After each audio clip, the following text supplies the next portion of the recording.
આગામી 7 જુલાઈના ઇસ્કોન મંદિર દ્વારા 43મો રથયાત્રા મહોત્સવનું આયોજન કરવામાં આવ્યું છે તે સંદર્ભે આજરોજ ઇસ્કોન મંદિર ખાતે કાયદો અને વ્યવસ્થા જળવાઈ રહે તે અનુસંધાને વડોદરા શહેર પોલીસ અને ઇસ્કોન મંદિરના સંચાલકો સાથે સંયુક્ત બેઠક યોજાઈ હતી। બેઠક વડોદરા શહેર પોલીસ કમિશનર નરસિમ્હા કુમાર, સંયુક્ત પોલીસ કમિશનર મનોજ નીનામા તથા ઝોન 1 ડી.સી.પી. જે.સી. કોઠિયા, ઝોન 2 ડી.સી.પી.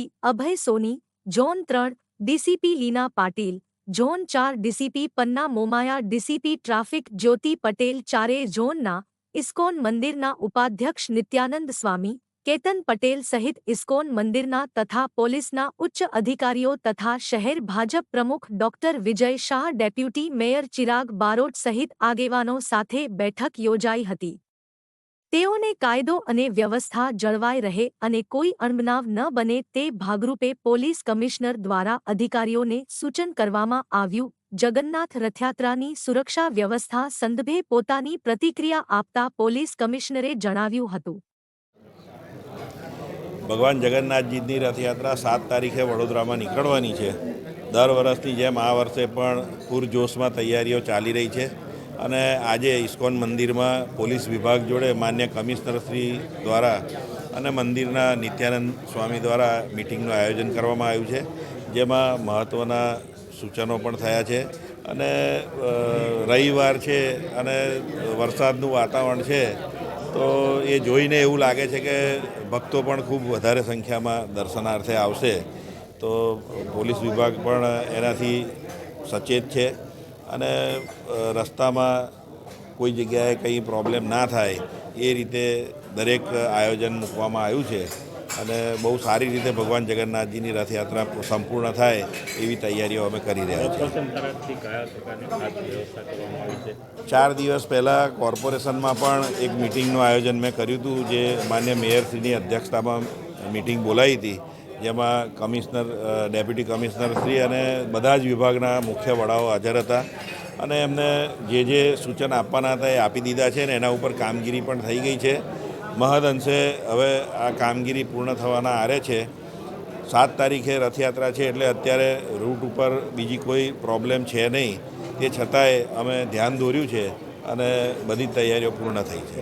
આજે આપણે 7 તારીખે યોજનાર શ્રી જગન્નાથ રથયાત્રાના પરિપ્રેક્ષ્યમાં ટેમ્પલ પરિસરમાં આપણે એક મિટિંગનું પણ આયોજન કરી છે, જેમાં સ્વામીજી પોતે અને ટેમ્પલ મેનેજમેન્ટના પ્રતિનિધિઓ અને મ્યુનિસિપલ કોર્પોરેશન સંલગ્ન વિભાગોના પ્રતિનિધિઓ અને ઉચ્ચ પોલીસ અધિકારીઓ સાથે આજે ચર્ચા થઈ છે। તો રથયાત્રા અનુસંધાને જે મંદિર તરફથી અને એમના ટ્રસ્ટ તરફથી અને અન્ય વિભાગો તરફથી કરવાની થતી કામગીરીનું વિસ્તૃત ચર્ચા કરી છે। પોલીસ વિભાગ તરફથી સુરક્ષા વ્યવસ્થા તો કરવામાં આવશે જ, પરંતુ અન્ય જે મધ્ય ગુજરાત વીજ નિગમ, મ્યુનિસિપલ કોર્પોરેશન, એમના આરએમબી કે આપણે રથને નિર્માણ કરનાર ટેકનિકલ ટીમ, બધાના મુદ્દાઓ આપણે પ્રશાતો મુદ્દાઓને ચર્ચા કરી છે અને વિભાગ તરફથી સ્થાનિક પોલીસ અધિકારીઓ, સ્ટેટ રિઝર્વ પોલીસ ફોર્સના વધારાના ટુકડીઓ, ગૃહરક્ષક દળના માનદ વેતકો, ટ્રાફિક બ્રિગેડના સભ્યો અને વધારાના સંખ્યામાં, મોટી સંખ્યામાં પોલીસ અધિકારીઓ આ બંદોબસ્ત માટે તૈનાત રહેશે।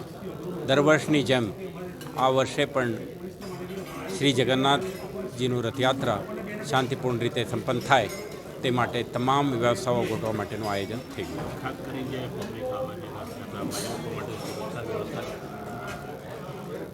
પોલીસ વિભાગ તરફથી શહેરજનો અને બહારથી આવનાર લોકો માટે ટ્રાફિક મૂવમેન્ટ, માર્ગ ઉપર કોઈપણ પ્રકારે નડે નહીં તે માટે વિશેષ જાહેરનામા બહાર પાડીને પણ આપણા રેગ્યુલેશન અને સુરક્ષાના અનુસંધાને આ વખતે આપણે ખાસ CCTV camera, body Warne camera, drone કેમેરાથી પણ આપણે સર્વેલન્સ રાખીને સમગ્ર ઘટનાક્રમને સારી રીતે આપણે કમાન્ડ એન્ડ કંટ્રોલ સેન્ટરથી મોનિટરિંગ કરી શકે તે પ્રકારનું પણ આયોજન કરી છે।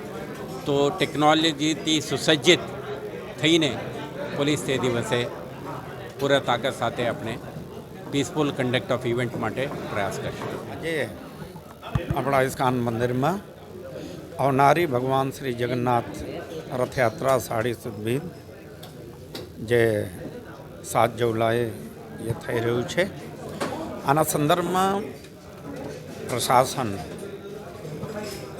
પોલીસ ડિપાર્ટમેન્ટ, કમિશનર સર નરસિમ્હનજી कोमर साहब, जॉइंट सीपी नीनामा साहब और डीसीपी क्राइम, डीसीपी जोन 1, 2, 3 और संबंधित सारे अधिकारी जहाँ जहाँ से बड़ौदा शहर में रथ यात्रा निकलेगा वहाँ से आए और मंदिर और प्रशासन के बीच में सुंदर समन्वय हुआ, सुंदर विचार आपस में आदान प्रदान हुआ और किस प्रकार से कैसे परंपरागत तरीके से उसको और कैसे भव्य और सुंदर बना सकते हैं उस संदर्भ में चर्चा हुई, जो बहुत ही सौहार्दपूर्ण और प्रेमपूर्ण बात है.